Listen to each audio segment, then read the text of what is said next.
Hello, quantum explorers. And space-time surfers. Welcome back to the Quantum Kid. I am Katia Moskvitch, STEM communicator and theoretical physicist. Hi, I'm Kai. I ask really big questions and I really love space and science. Great. Well, today we're going to be asking really big questions indeed. And Kai, you mentioned space. It's great because we are actually in a very, very special place today for our episode. We are at the Paranal Observatory in the Atacama Desert, the driest place on Earth. And we're going to be talking about how quantum computers could be used to help us explore and understand space a little bit better. We are sitting now at the Residencia, the living quarters of visiting astronomers who come here to Paranal to study space.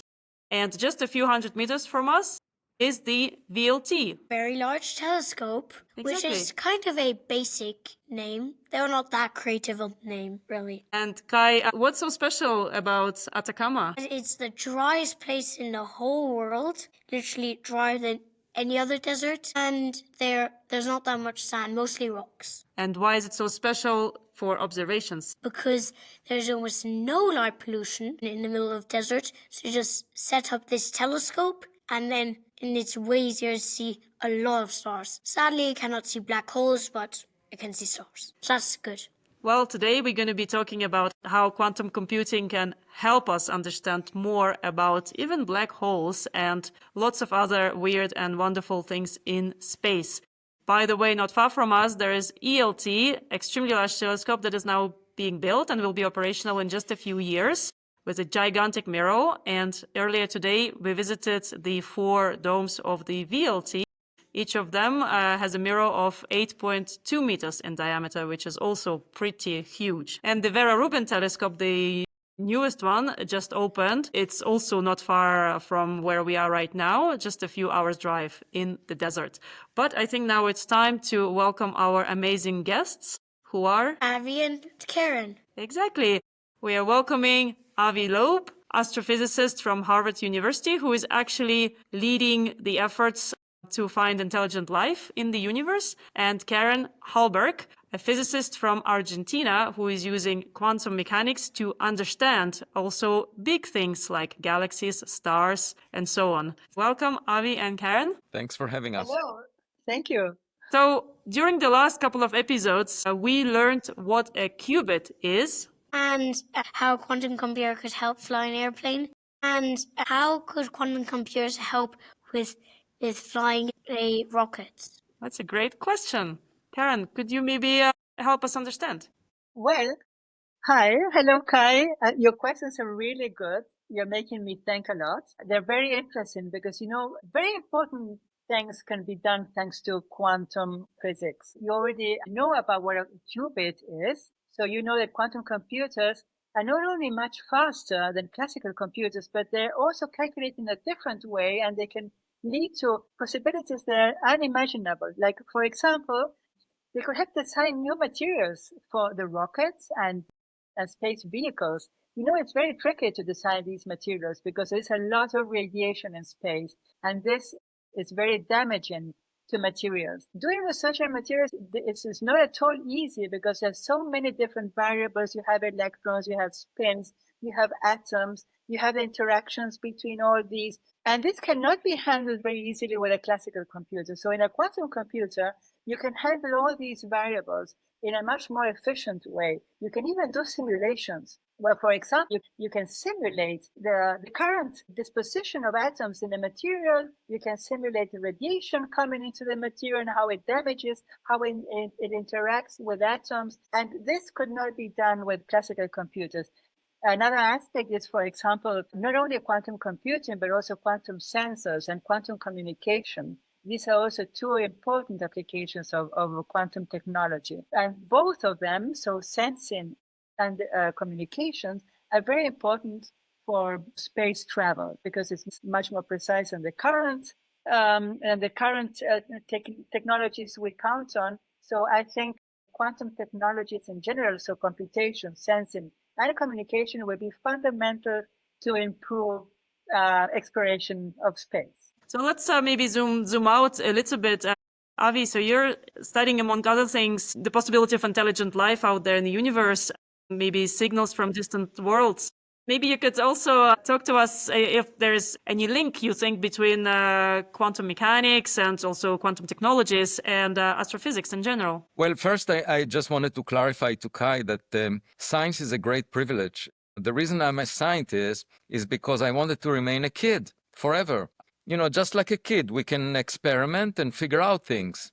With respect to the universe, that is actually something we collected a lot of data on over the past few decades. We now know that everything started at a point in time, the Big Bang. We don't know what happened before that because we don't have a theory that unifies quantum mechanics and gravity. We don't know how to put them together. There are people that worked on it, maybe thousands of them that worked on it over the past 50 years. First, their efforts are not unique. They cannot make a prediction that we can test with experiments. So we really don't know how to do that. And there are fundamental questions that have to do with quantum mechanics and gravity, aside from the question of what happened before the beginning, the Big Bang. For example, you mentioned black holes before. A black hole is a region in space where nothing can escape from it. It's the ultimate prison. And we don't know. At the center of the black hole, we don't know what really happens because we don't have a theory of quantum gravity. One way to find out is to get into a black hole, but that's very dangerous. I once advised those people who work on quantum gravity to get into the nearest black hole, and they said that I have ulterior motives of sending string theories into a black hole. Yeah, that's very interesting.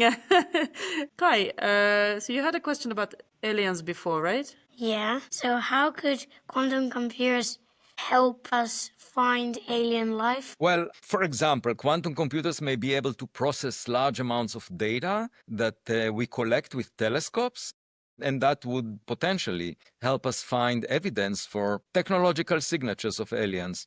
But I should say that it's more about meeting the aliens. You know, when we go on a blind date with aliens, we don't know what to expect.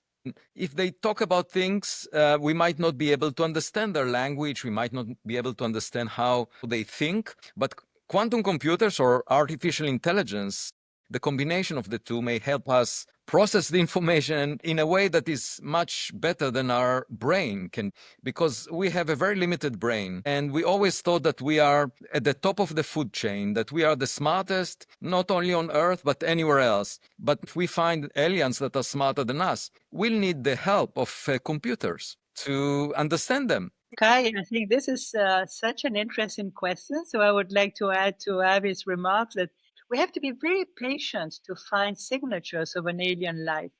Astronomers, people like Avi, are constantly trying to find a little tiny signal that comes from outer space that gives us an idea that could be from alien intelligence, but we're not sure about that. So to process all that data, like you very well said, Avi, we need a big computational power that comes from quantum computers, but also in combination with AI. And AI is very good in learning, in recognizing patterns. We need to see if there is something out of all the mess of signals we see out there, if there is something that is unique, that has a certain pattern.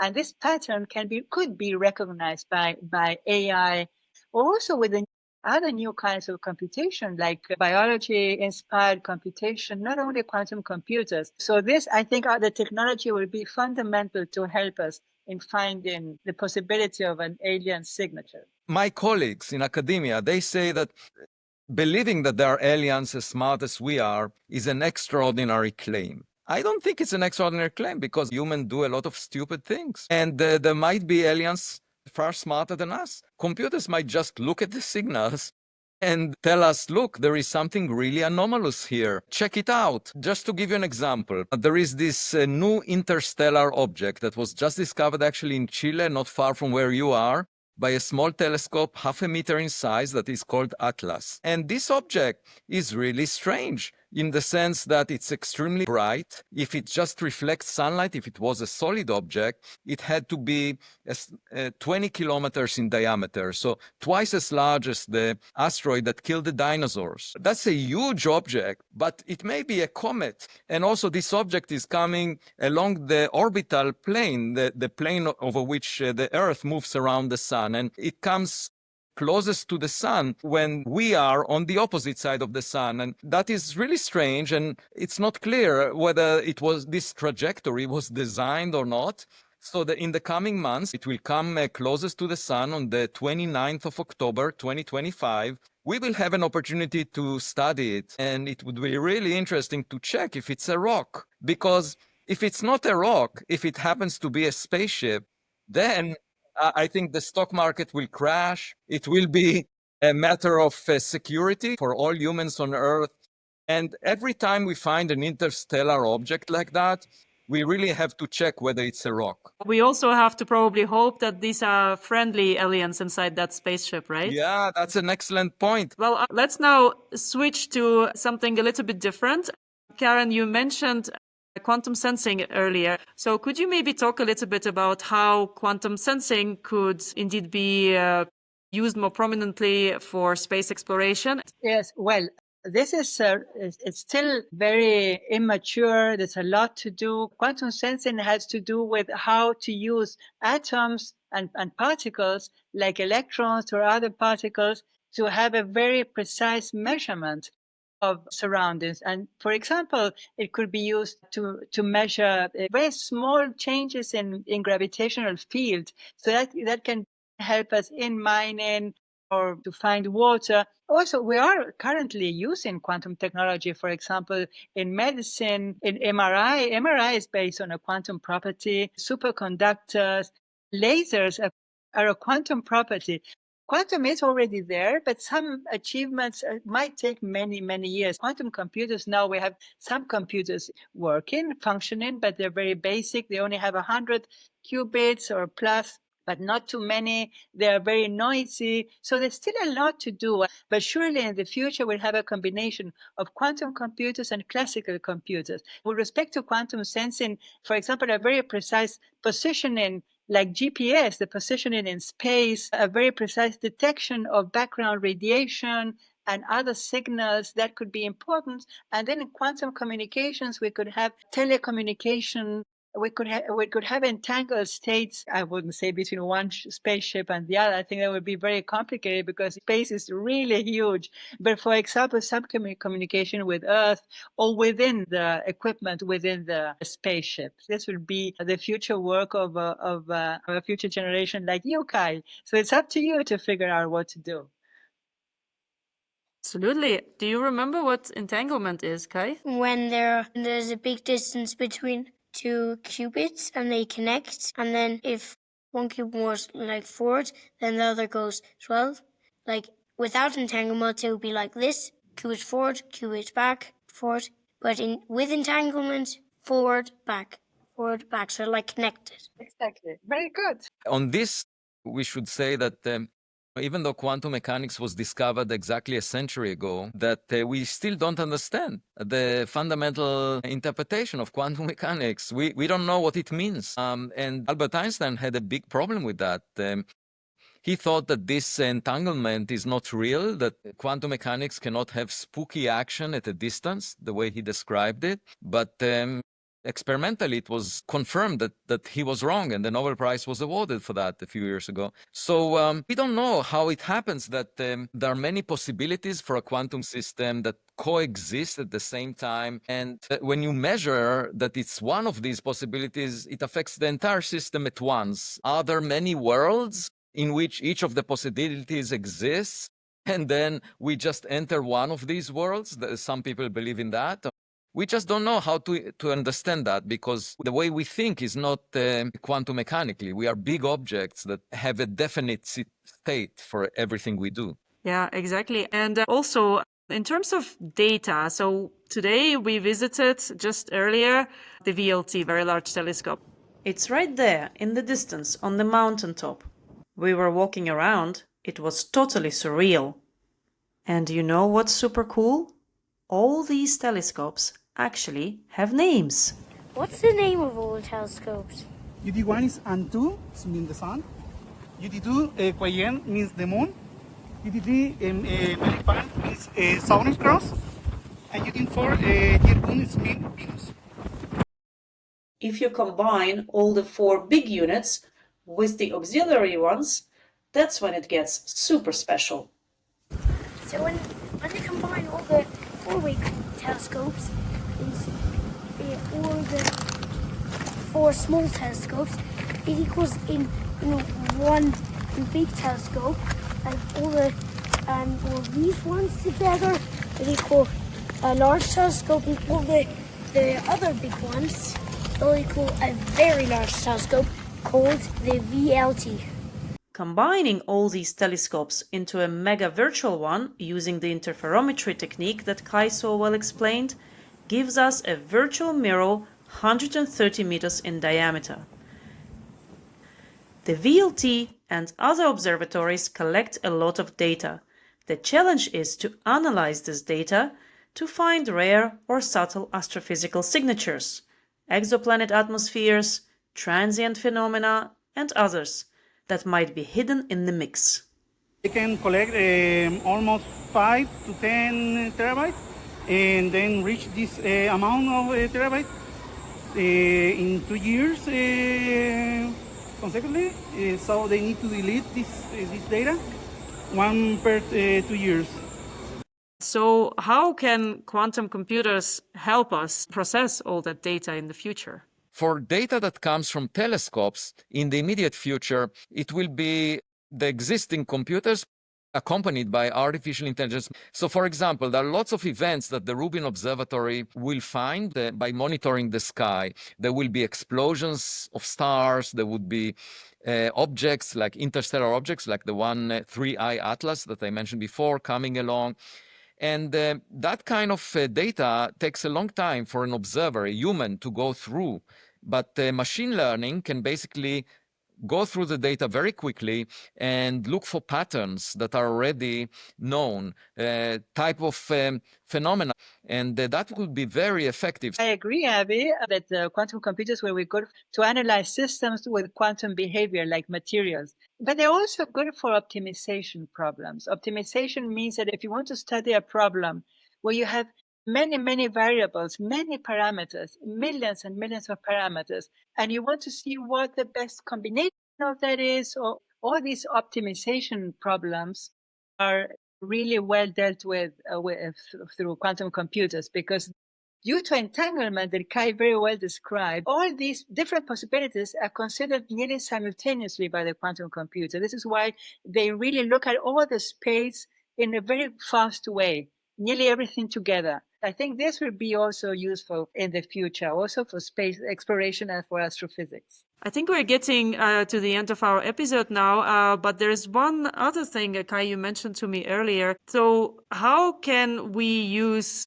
these emerging technologies, especially quantum technologies, to also study things like dark matter, dark energy, and you had something specific about black holes, right? Yes, so could quantum computers help us see what's behind stuff in a black hole, like, for example, the event horizon? Could they see behind that? The problem there is not so much computation. The problem is conceptual, because we don't have a theory of quantum gravity, and I think that's what we are missing. For example, Stephen Hawking calculated that black holes emit radiation, emit light, and they evaporate. And there is a fundamental question of what happens to the information that falls into a black hole. Where does it go if the radiation is completely thermal and has much less content information in it? This is a conceptual question that will not be answered by a quantum computer or by AI, because you need to develop a theory of quantum gravity that will guide us towards the answer. Other questions are also very dependent on data. For example, dark matter, dark energy.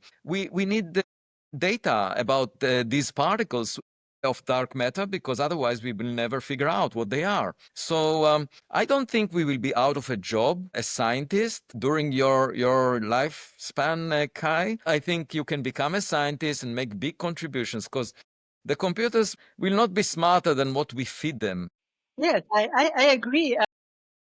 The AI and quantum computers are very useful tools because they really help us scientists in understanding what's happening. They give us the data, they process the information, but at the end of the day, it's the human, it's the scientist, it's you, Kai, and all your future colleagues that have to come up with a concept, that have to interpret what is coming out, and then have to determine if the information we get from AI is reliable or not, because you don't have to believe everything that comes out from AI. So the ultimate decision and ideas come from our brains and from our work as scientists. Karen, just to come back on what Avi was saying about quantum gravity, could quantum computers also help us simulate the environment inside a black hole to understand better what happens when we get to singularity, for example? Yes, for sure. And for simulation and for calculation, I agree with Avi that we have a conceptual problem here, and it's not a question of data and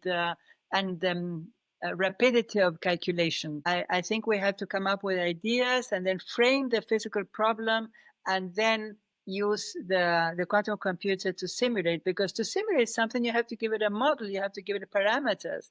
And this comes from what is our concept of what we want to explain. What we know now is an island in an ocean of ignorance. So there is a lot to be done by Kai and his generation in bringing us closer to a better understanding of reality. And there is a lot to do, and it's very exciting. Science can be exciting. Yeah. The more we know, the less we know. So the more we know, the more we realize how much there is out there that we don't know about. And this is fascinating. So science is fascinating. And I really encourage you to continue asking those questions, because science is a question of curiosity and passion. Absolutely. Well, thank you so much. Thank you, Kai, and thank you, Avi, and thank you, Karen, for joining us today. Thank you to our listeners as well. And we'll see you next time. Don't forget to subscribe to the Quantum Kit, and don't forget to like our show. Thank you so much, everybody. Bye-bye. Bye. Bye to all the aliens out there.